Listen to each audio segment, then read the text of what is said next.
Hi అండి, నమస్తే. Welcome to simple life happy home. ఎలా ఉన్నారు? బాగున్నారా? మేము మొన్న మా వదిన వాళ్ళ ఊరు వెళ్ళామండి. మాకు 6 కిలోమీటర్స్ దూరంలోనే ఉంటారు వదిన వాళ్ళు. అక్కడికి వెళ్ళేటప్పుడు కొన్ని క్లిప్పింగ్స్ అయితే మీకోసం షూట్ చేశాను. అవి మీతో షేర్ చేసుకుంటున్నాను. మాకు కృష్ణా నది చాలా దగ్గరగా ఉంటుందని చెప్పాను కదండి. ఆ కృష్ణా నది ఒక పాయ అనేది వదిన వాళ్ళ ఊరి మీదుగా వెళ్తుంది. అదేంటంటే మనకి ఎగువన ఫ్లోటింగ్ వాటర్ ఎక్కువైపోయినప్పుడు బ్యారేజ్ దగ్గర గేట్స్ అనేవి మొత్తం ఓపెన్ చేసేస్తారు. అలా ఓపెన్ చేసినప్పుడు ఏంటంటే ఆ వాటర్ మొత్తం ఈ పాయ గుండా సముద్రంలో హంసల దేవి దగ్గర కలుస్తుంది. అలా వాటర్ అనేది ఎక్కువగా వదిలినప్పుడు ఇక్కడ చిన్న చిన్న గ్రామాలు, పంటలు అలాంటివన్నీ మునిగిపోతూ ఉంటాయి. ఇక్కడ వదిన వాళ్ళ ఊర్లో కూడా ఒక శివాలయం ఉంటుందండి ఆ ఏరు పక్కనే. అది కూడా టోటల్గా మునిగిపోయింది. నేను అది మీకు లాస్ట్లో చూపిస్తాను. ఇది మా వదిన వాళ్ళ ఊరి వైపు వెళ్ళే దగ్గర ఎంట్రన్స్ అండి. ఎంట్రన్స్లో ఇలా ఉంటుంది వాళ్ళ ఊరు. మీకు తెలియదేముంది, పల్లెటూరు అంటే పచ్చని పొలాలు, చెట్లు అన్నీ చాలా బాగుంటాయి కదండి. సో వదిన వాళ్ళ ఇంటికి వచ్చాము. వీడియో అయితే చూడండి.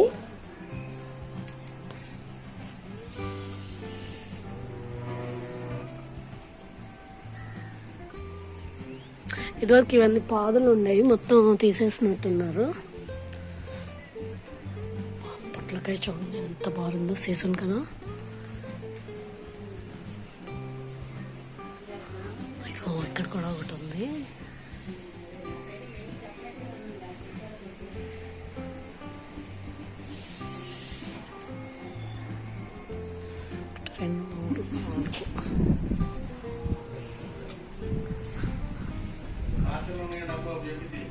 వదినా దీనికి రాయి కట్టాలేమో, పొట్లకాయకి రాయి కట్టాలేమో.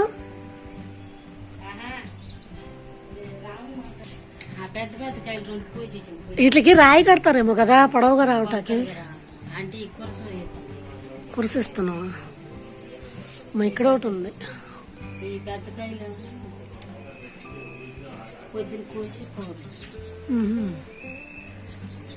ఉంచేయండిలే అలా తలకు తగులుతాయని పైకి పెట్టేస్తారా వదినా? ఉంచేయండి. అట్లా కిందలో ఉన్నాయి.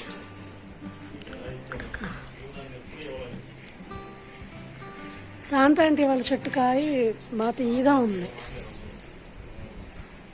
పప్పాస్తే కూర ఉండరు వదిన, పచ్చి పప్పాసకాయ.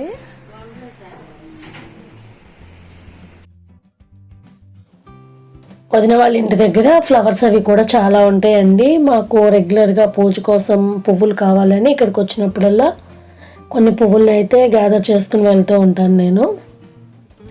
సో చూస్తున్నారు కదా, ఆ ఫ్లవర్స్ అన్నీ కలెక్ట్ చేసుకుంటున్నాను. వదిన కూడా నా కోసం హెల్ప్గా కొన్ని ఫ్లవర్స్ అయితే కట్ చేస్తుంది.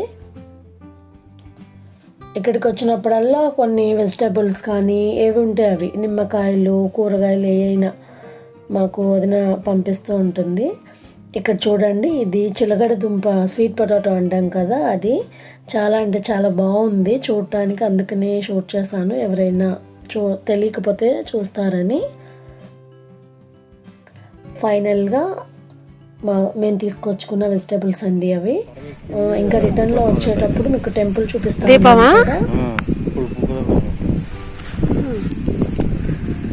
కానీ మొన్న అయితే ఇంకా బాగా పైకి వచ్చేసింది కదా.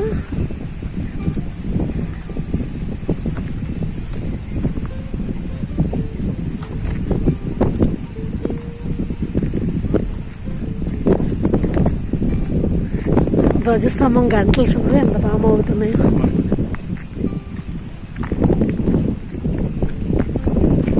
పడవలు ఎవరు తోలుతారు?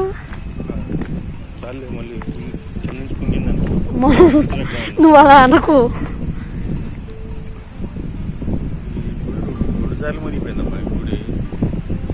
ఈ ట్రిప్ లోనా? ఏది ఎక్కడ దాకా?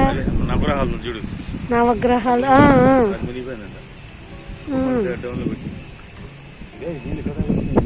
చుట్టూ ప్రారీ కూడా మొత్తం మునిగిపోయింది, ఏం కనిపించట్లేదు అసలు. వాటర్ ట్యాంక్ దగ్గర ఎంత లోతుందో కదా, మనకి బాగా డౌన్ అప్పుడు వెళ్ళాం కదా.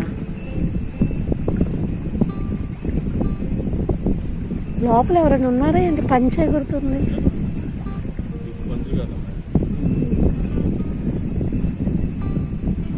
పడవలో వేసుకెళ్తే ఎవరైనా వస్తారండి పంతులు గారిని దించడానికి?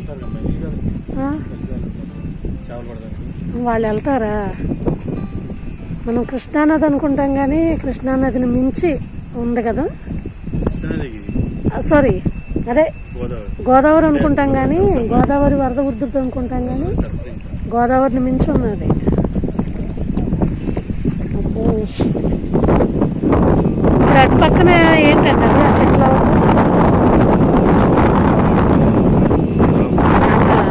అటు వారద అవతల నుంచి వెళ్ళాలి కదా.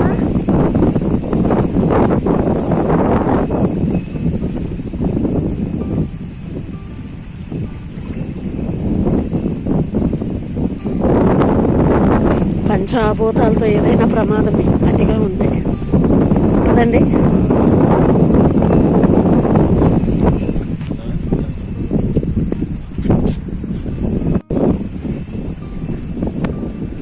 లాస్ట్ టైం సంక్రాంతికి వచ్చినప్పుడు ఇక్కడే గాలిపటాలు అవన్నీ ఎగరేసాము.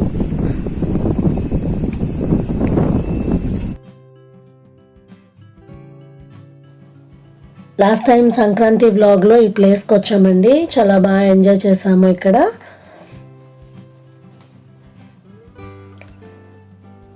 ఏంటంటే నేను జస్ట్ కొంచెం కాళ్ళు కడుక్కుందాం అన్నట్టుగా అలా కిందకి దిగాను, కానీ చాలా భయం అనిపించింది. మళ్ళీ వెంటనే వచ్చేసాము. చూసారా, శివాలయం కంప్లీట్గా మునిగిపోలేదు కానీ కొద్దిగా మునిగిపోయింది. శివుని తల మీద గంగని పెట్టుకుంటారు, చుట్టూ కూడా గంగనే పెట్టేసుకున్నారు.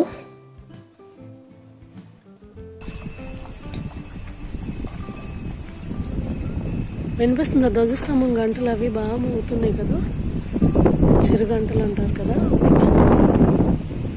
ఓకే, ఇంకా వెళ్ళిపోదాం.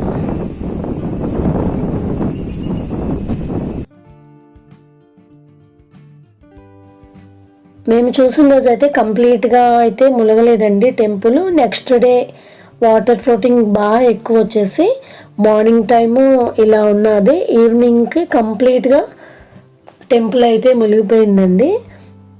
మా వదిన వాళ్ళు నా కోసం షూట్ చేసి చిన్న వీడియో క్లిప్ అయితే పంపించారు మీకు చూపించమని. టెంపుల్ అయితే చాలా బాగుంటుందండి. మేము ఈ టెంపుల్ ఓపెనింగ్ కూడా వచ్చాము ఇక్కడికి.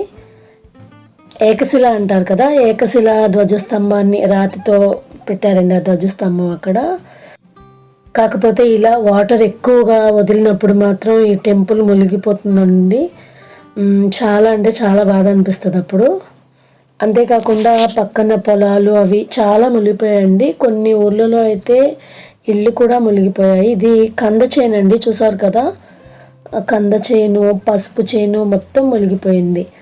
ఆ దారిలో వెళ్ళే దగ్గరే మా వదిన వాళ్ళ పొలం ఉన్నదండి. ఆ కనిపించేదే ఆ గ్రీనరీ, కొబ్బరి చెట్లు ఉన్నాయి కదా, ఆ గ్రీనరీగా కనిపించేదంతా వదిన వాళ్ళ పొలం అన్నమాట. అవి కూడా మొత్తం వాటర్ తోటి మరీ ఫుల్గా కాకుండా కొంచెం లెక్క అయితే అలా మునిగిపోయినాయండి.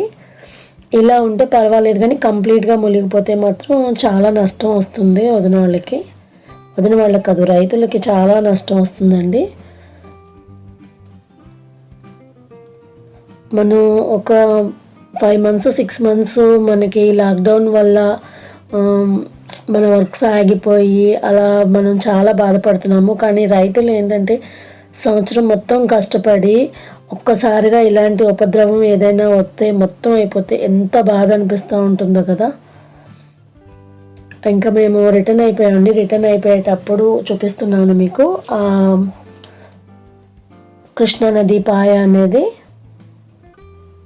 మేము వెళ్ళే ఈ రూట్ని అయితే కరకట్ట అంటారండి. ఈ కరకట్టకు ఆనుకునే వరకు వచ్చేసినాయండి వాటర్ అనేది. నదికి చేనికి తేడా లేకోకుండా కంప్లీట్గా వాటర్ అనేది వచ్చేస్తుంది. ఇలాంటివి చూస్తే ఒక్కొక్కసారి చాలా బాధ అనిపిస్తుందండి మనసుకి, పంటలు ఇలా నాశనం అయిపోతూ ఉంటుంటే. సరే ఫ్రెండ్స్, ఈ వీడియో నచ్చితే లైక్ చేయండి.